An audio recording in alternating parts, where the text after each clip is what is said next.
Notre discussion sur ces diamants maudits.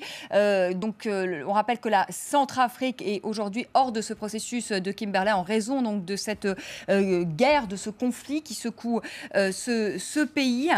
On a entendu Jean-Baptiste Koba se pose aujourd'hui la question, est-ce que la Centrafrique, en tout cas c'est ce que veut le gouvernement centrafricain, c'est réintégrer le processus de Kimberley. Jean-Baptiste Koba nous disait à la fin de la première partie de cette émission, à partir du moment où des casques bleus seront déployés au mois de septembre, à partir du moment où il y a une surveillance des mines et que la Centrafrique a besoin, le gouvernement centrafricain, d'argent, est-ce qu'il ne faut pas que la Centrafrique réintègre ce processus de Kimberley ? Alors, il y a plusieurs choses.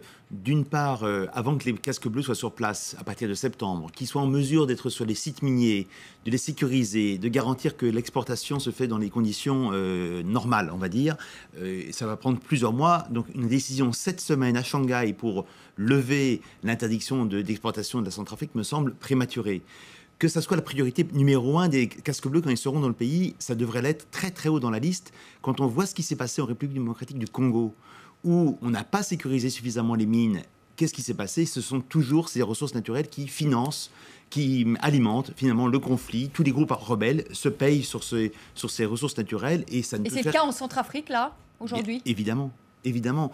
Autre chose, la Centrafrique, elle a des diamants beaucoup à l'est, un peu à l'ouest. Elle a aussi beaucoup d'or à l'ouest, dans des zones normalement contrôlées par les autorités de transition, au moins des zones où patrouillent facilement la MISCA et Sangaris, où on pourrait imaginer que les autorités centrafricaines, si elles en avaient les moyens, pourraient mieux contrôler, montrer simplement sur l'or qu'elles sont capables de le gérer de manière responsable et en tirer des taxes dont elles ont si besoin.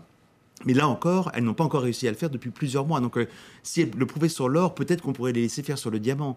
Et donc, voilà les questions qui se posent aujourd'hui. Et quand j'écoute l'interview du ministre des Mines dans le reportage que Tatiana a fait sur place, qui est remarquable, je n'entends pas dans sa bouche les débuts des éléments du système de contrôle et de surveillance qui va être mis en place par ces autorités pour garantir ce processus d'exportation responsable et transparent. Les autorités ont du mal à assurer la sécurité du pays. Évidemment. Et des populations civiles. C'est pour cela. Et bien sûr qu'on est pour que la Centrafrique puisse exporter ses diamants, son or. Elle a aussi du cuivre, elle a de l'uranium probablement, elle a du tungstène, elle a plein de choses, ou du titane, elle a plein de choses à exporter.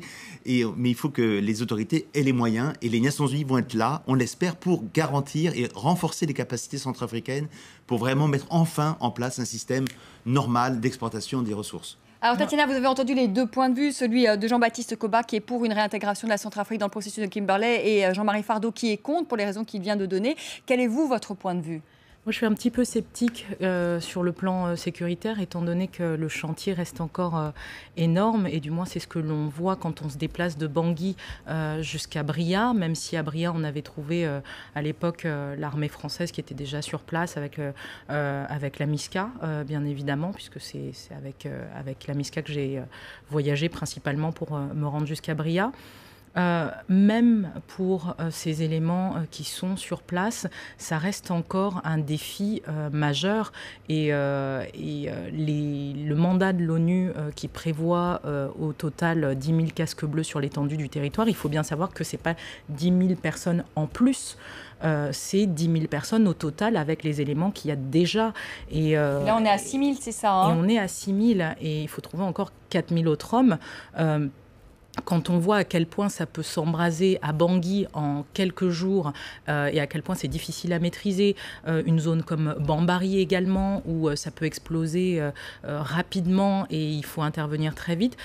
Aujourd'hui, il y a des priorités partout sur un territoire qui est trois fois grand comme la France.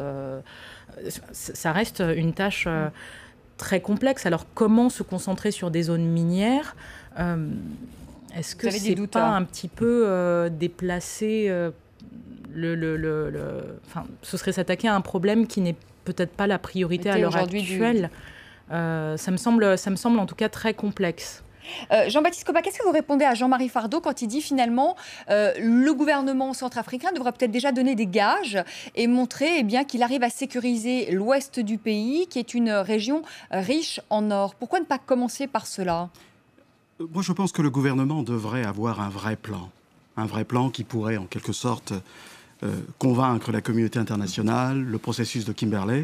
Mais il a un plan, visiblement, il veut présenter une feuille de route à ce processus de Kimberley en scindant le pays entre l'Ouest et l'Est et montrer que justement, enfin repartir en tout cas sur le processus de Kimberley avec l'Ouest du pays qui serait donc là vraiment sous contrôle gouvernemental. Ça, c'est le plan du gouvernement. Alors, je ne l'ai pas lu, je n'ai pas vu ce plan. Si ce plan existe, je pense que c'est une bonne première étape. Il faut véritablement avoir un plan pour convaincre la communauté internationale et lui faire comprendre que, et là je ne partage pas le point de vue de Tatiana lorsqu'elle dit que ce n'est pas une priorité, c'est une priorité extrême. Nous avons un programme de DDR qui doit être mis en œuvre et le diamant va jouer un rôle très important. Un programme de quoi, pardonnez-moi ? Le programme du DDR. Démobilisation et réinsertion des militaires ou des rebelles. Tous les hommes armés. Quoi. Et le diamant est un facteur économique dans ces zones concernées, particulièrement le nord-est. Et donc il est évident qu'il faut véritablement rationaliser cette filière parce que cette filière va jouer un rôle très important dans ce programme de DDR. Donc c'est vraiment une priorité. Alors, ne soyez pas choqués lorsque je vous dis qu'il faut tout faire pour réintégrer le processus de Kimberley. Je l'ai bien dit, sous certaines conditions. Il ne s'agit pas de le faire dès aujourd'hui. Je vous ai expliqué les conditions dans lesquelles nous devrions le faire. Mais c'est très important. Nous devons le faire parce que cette Centrafrique de demain, et là je vais avoir un plaidoyer pro domo, cette Centrafrique de demain que nous voulons construire est une Centrafrique qui doit contrôler toute la filière. Tatiana nous a fait un extraordinaire reportage de Vendôme jusqu'à mines. Sachez une chose, nous les Centrafricains, nous ne contrôlons rien une fois que le diamant est sorti des mines. Voilà. Et l'ambition est de faire en sorte que nous puissions tout contrôler, c'est-à-dire des mines jusqu'à Vendôme. Alors justement, c'est intéressant ce que dit Jean-Baptiste Koba, Tatiana. C'est que finalement, aujourd'hui, le trafic de diamants, il se poursuit quand même. Intégré ou pas intégré au processus de Kimberley, il se poursuit quand même de manière illégale. Donc finalement, est-ce qu'elle n'est pas pénalisée alors que ce trafic de diamants se poursuit ? Voilà, si demain la Centrafrique pouvait récupérer un peu de l'argent dans les caisses de l'État, pourquoi pas ? Écoutez, moi j'ai trouvé que le processus de Kimberley, là, dans ce cas précis, a un rôle plus ou moins pervers, c'est-à-dire qu'à la fois il est censé réguler et en même temps il étouffe la population, il étouffe ceux qui sont liés directement à ce secteur-là. Ensuite, il y a tellement de choses à reconstruire, aussi bien même ne serait-ce que le directeur général des mines, le directeur régional des mines que l'on suit, il faut bien comprendre qu'il n'a aucun matériel pour travailler.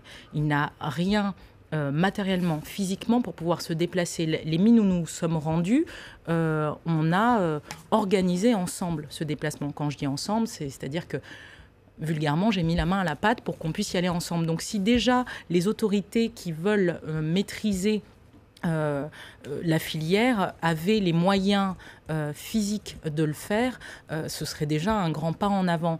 Maintenant, j'aimerais rebondir sur ce que vous disiez tout à l'heure. Je ne dis pas que ce n'est pas une priorité. C'est une priorité parmi toutes les priorités de la Centrafrique. Et j'entends bien. Mais après ce voyage d'un mois dans votre pays, la priorité, c'est d'abord de protéger les gens. Et les gens, ils sont aussi bien à Buka, une des villes qui avait été attaquée par l'ex-coalition des Séléka au mois d'avril. Ils sont aussi bien à Bria, où les gens ne s'expriment pas clairement, mais on sent cette lourdeur ambiante. Les gens ne savent pas trop à quelle sauce ils vont être mangés entre les ex-Séléka qui désarment ou ne désarment pas, entre les Sangaris qui sont arrivés sur place. Et puis il y a ce Grand Ouest où c'est une vraie passoire avec le Cameroun, où l'or sort aussi bien du côté du Cameroun, parce que là, on a fait la lumière sur les diamants, certes, mais il y a aussi ce trafic d'or avec le Cameroun, sur lequel on a très peu d'éléments, parce que, encore une fois, c'est presque impalpable. Donc, je ne dis pas que ce n'est pas une priorité. Mais s'il y avait de l'argent, même pour la sécurisation du pays, si le gouvernement aujourd'hui avait de l'argent, peut-être qu'il pourrait payer ses fonctionnaires, peut-être que justement il pourrait payer ses soldats, peut-être qu'il pourrait payer ses militaires, et donc peut-être ça recréerait une sorte de motivation, Jean-Marie Fardeau. Oui, donc il faut réamorcer la pompe à un moment, donc il faut pour l'instant remettre en place l'État. Mais aujourd'hui... Mais remettre en place l'État, ça nécessite de l'argent. Et vous savez très bien que la communauté internationale a promis beaucoup d'argent à la Centrafrique, mais ne donne rien. Il y en a, effectivement. Donc, ça, il faut en parler. Mais ce n'est pas forcément simplement en disant, bon, on va exporter du diamant, on va peut-être ramasser des taxes grâce à ces exportations qui sont pour l'instant illégales. Et donc, dont ceux qui en profitent, ce sont des filières privées et des gens qui doivent beaucoup en gagner beaucoup d'argent. Des témoignages de hauts responsables des Nations Unies nous indiquent que tous les jours, des petits avions se posent ici et là en Centrafrique sur des pistes de fortune, certainement pas pour amener de l'aide alimentaire. Et donc ce trafic existe. Est-ce qu'il faut l'encourager en réinsérant, en reprenant la Centrafrique dans le processus de Kimberley sans autre garantie que simplement de savoir que peut-être qu'un peu d'argent tombera dans les caisses de l'État? Ça ne nous semble pas responsable. Donc il faut effectivement que la communauté internationale donne de l'argent pour que l'État remarche et sécurise les voies d'exportation du diamant et de l'or, et qu'à partir de là, ça soit autorisé d'exporter tout cela et de ramasser des impôts et des taxes là-dessus. Il ne faut pas faire les choses à l'envers, finalement en légitimant l'exportation illégale qui reviendrait à cela si aujourd'hui on réintégrait du jour au lendemain la Centrafrique dans le processus de Kimberley. J'aurais un mot quand même, je vais vous donner la parole, Jean-Baptiste Koba, mais vous dites quand même qu'il y a des avions tous les jours qui se posent en Centrafrique. Est-ce qu'ils sont arrêtés? Est-ce qu'ils sont... Parce que c'est bien de dire on retire la Centrafrique du processus de Kimberley, de dire mais le trafic illégal finalement... Parce que ce que je veux dire à nos téléspectateurs, c'est que Human Rights Watch, je vais vous expliquer pourquoi, participe quand même à ce processus de Kimberley. Donc de dire, nous on ne veut pas que la Centrafrique, et on a bien compris les raisons, participe au processus de Kimberley. Mais par contre, ce qu'on peut vous dire aussi, Human Rights Watch, c'est qu'il y a des avions tous les jours qui atterrissent en Centrafrique. Est-ce que ces hommes sont arrêtés? Est-ce qu'ils craignent quelque chose? Je ne peux pas vous corriger, on ne participe plus au processus de Kimberley parce qu'on estime que ce processus s'est beaucoup décrédibilisé du fait de décisions. Vous y avez participé? On y a participé au début, en pensant que c'est une bonne manière, après le Sierra Leone et le Libéria, on pensait que c'est une bonne manière, effectivement, de contrôler les exportations de diamants comme étant un cas d'école par rapport à toutes les autres matières premières que l'Afrique et d'autres pays du monde peuvent exporter. Mais malheureusement, c'est devenu un peu un otage des gouvernements qui en sont les membres, et donc les décisions qui ont été prises, notamment sur le Zimbabwe il y a 2 ans, réautorisant le Zimbabwe à exporter alors que les garanties que l'exploitation se passe bien, pour nous, n'étaient pas suffisantes. C'est un exemple parmi d'autres. Donc aujourd'hui, sur la Centrafrique, ces avions, mais personne n'a les moyens de contrôler quoi que ce soit. Sangaris et Misca sont trop occupés et ils ont déjà beaucoup de travail à sécuriser là où ils sont pour en plus s'occuper. Il n'y a pas une brigade aérienne en train de mais finalement, ces gens continuent à se faire de l'argent. Finalement, les rébellions continuent à être financées. Et cette population qu'on a vue dans votre reportage, Tatiana, qui continue, elle, par contre, à vivre dans la pauvreté, voire l'extrême pauvreté, parce qu'elle ne bénéficie pas, Jean-Baptiste Koba, justement, de cette exploitation du diamant. Je pense qu'il faut arrêter cette hypocrisie qui consiste à dire le fait de faire réintégrer la Centrafrique au processus de Kimberley, ce serait en quelque sorte légitimer, comme mon voisin vient de le dire, légitimer le trafic illégal. Si on a une application extrêmement stricte du processus de Kimberley, une bonne partie du diamant centrafricain va changer de nationalité. Ce diamant, au lieu d'être centrafricain, il devient soudanais, il devient tchadien, il devient camerounais, il devient congolais. Et si on se met à regarder les statistiques d'exportation de ces pays voisins, ils ont connu depuis quelque temps une hausse très substantielle de leur exportation parce que du diamant centrafricain s'est transformé en diamant congolais, camerounais ou soudanais. C'est une grosse hypocrisie. Dès lors que nous sommes capables et que nous avons la volonté de faire un effort, et il faudrait que le gouvernement de transition présente un plan crédible, je suis pour que l'on fasse un effort, que l'on fasse un geste et que l'on aide la République centrafricaine à réintégrer ce processus le plus rapidement possible. Tatiana, vous étiez donc dans le nord-est, là où se trouvent justement ces mines. C'est là où se trouve aussi la rébellion Seleka, enfin ex-Seleka. Est-ce que cette rébellion se finance très clairement par ce trafic illégal de diamants? Alors écoutez, moi, je n'ai pas été témoin direct de ça. Tout ce que je peux dire, c'est que à plusieurs reprises, mes différents interlocuteurs ont montré du doigt des membres de l'ex-rébellion Seleka, plusieurs ONG avec lesquelles j'ai pu m'entretenir à Bangui également. Toujours, on va dire, en off, les gens vous en parlent et vous disent, mais bien évidemment que ce sont eux qui maîtrisent, qui contrôlent les mines et qui font main basse dessus. là-dessus, mais je pense que c'est beaucoup plus complexe que ça. Ce n'est pas simplement des hommes en armes, parce que je pense que les gens imaginent des hommes en armes qui débarquent dans des mines et qui arrachent des pierres et qui vont les redistribuer. Non, je pense que c'est plus complexe que ça. Il y a un vrai réseau qui est mis en place, aussi bien avec des entrepreneurs que des notables locaux. Encore une fois, c'est difficile à démontrer pour un journaliste, mais les chercheurs qui passent énormément de temps dans ces différentes zones-là ont plus de matière concrète.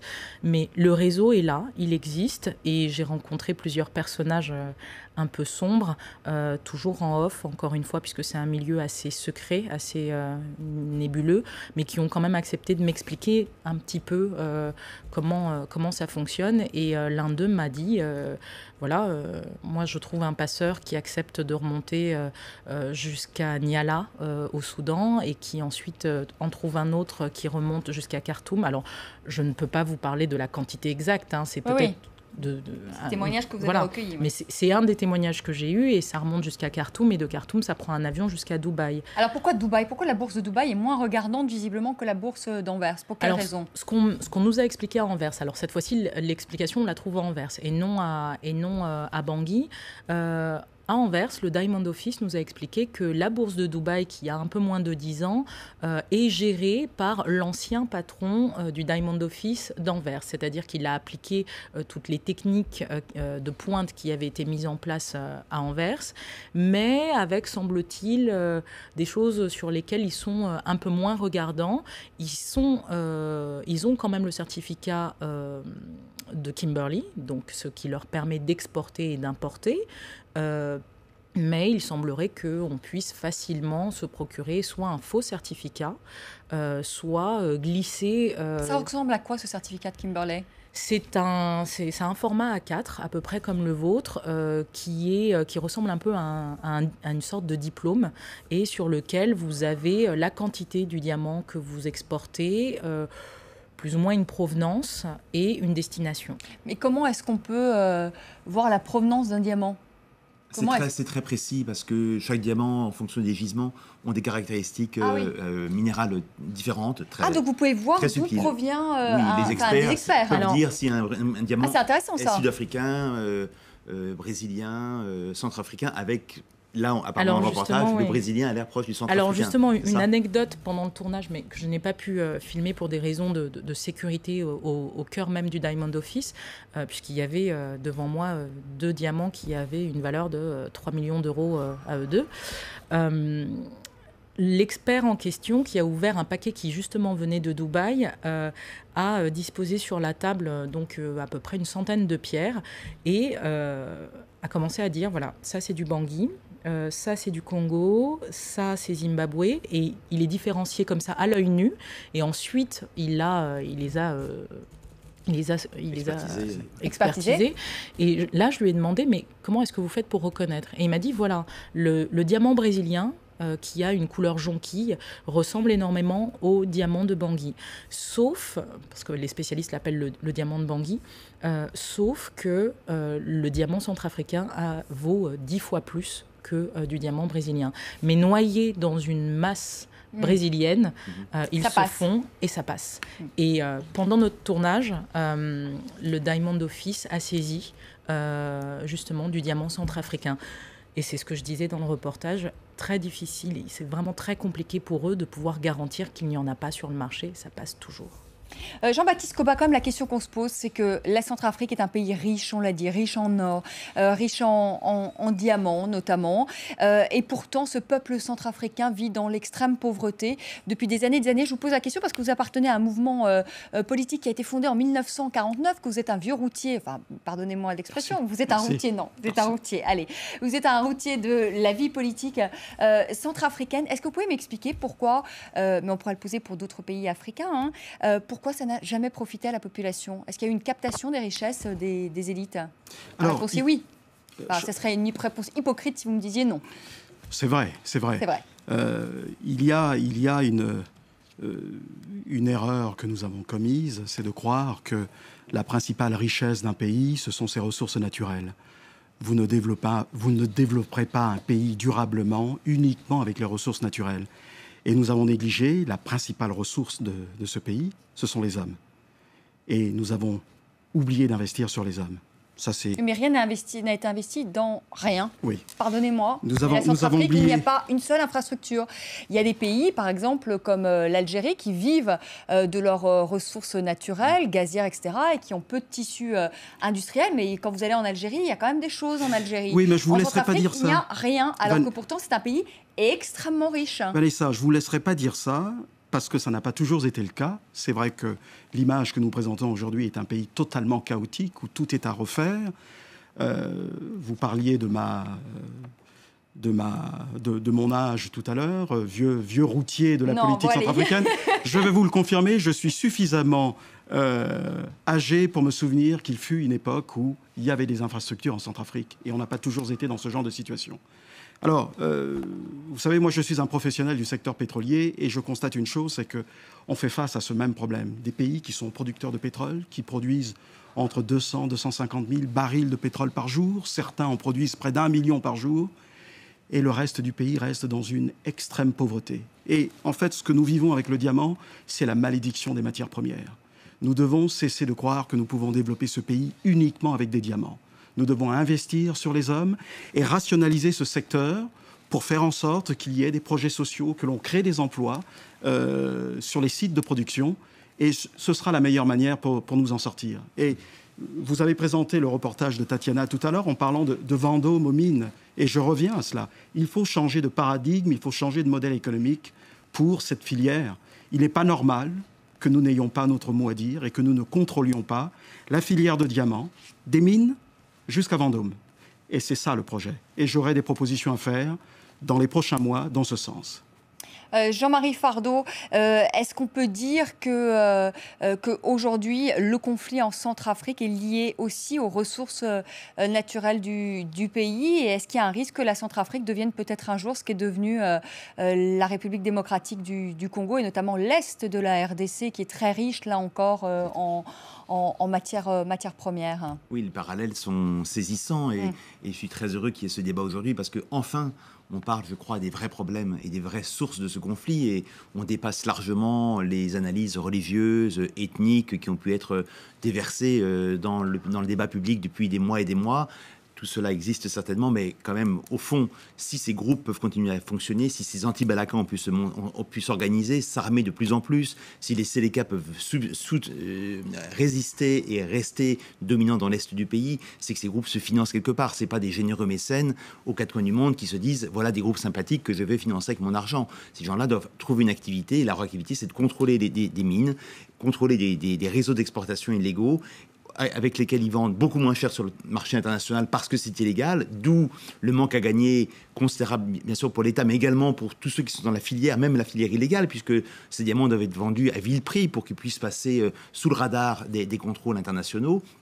Et donc, enfin, on parle de ce vrai sujet qui contrôle quoi aujourd'hui en Centrafrique et comment faire pour que, quand les Nations Unies seront là, notamment les civils des Nations Unies seront là, pour remettre en place un processus, un système de contrôle dans le pays, d'administration qui permette effectivement de ramener le diamant et l'or à Bangui, de l'exporter légalement. Je sais que c'est un défi considérable, ça va prendre sans doute des années parce qu'on part de très loin. La France n'est pas très brillante dans ce domaine dans son histoire des relations des diamants avec la Centrafrique, ça date des années 70. L'affaire Bokassa. Voilà, l'affaire des diamants de Bokassa, donc rien de nouveau sous le soleil. Et sous ce soleil-là centrafricain, on peut espérer qu'avec les Nations Unies, peut-être, en ayant tiré les leçons des erreurs passées au Congo notamment, on va enfin trouver une solution pour que la Centrafrique serve de modèle pour l'avenir. Jean-Baptiste Koba, dernière question. Vous êtes président du Mézane, ce mouvement donc politique d'opposition. Vous disiez tout à l'heure, moi j'ai des projets pour la Centrafrique. Est-ce que vous allez vous présenter à la présidentielle en Centrafrique? Je ne pourrais pas vous répondre maintenant, mais il est certain que ce parti est un parti plein d'ambition et on vous le fera savoir. D'accord. Merci. Bon, merci. J'espère que vous reviendrez nous le dire. Bon, on le sent bien quand même. Je sais pas, on se dit que vous allez vous présenter sans doute. Merci beaucoup.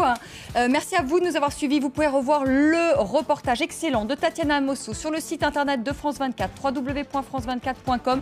Les Diamants Body. Très belle soirée. Merci beaucoup Jean-Marie Fardeau. Merci beaucoup Jean-Baptiste Koba. Et merci à vous évidemment Tatiana. Très belle soirée. Tout de suite, le journal sur France 24. À demain, 18h.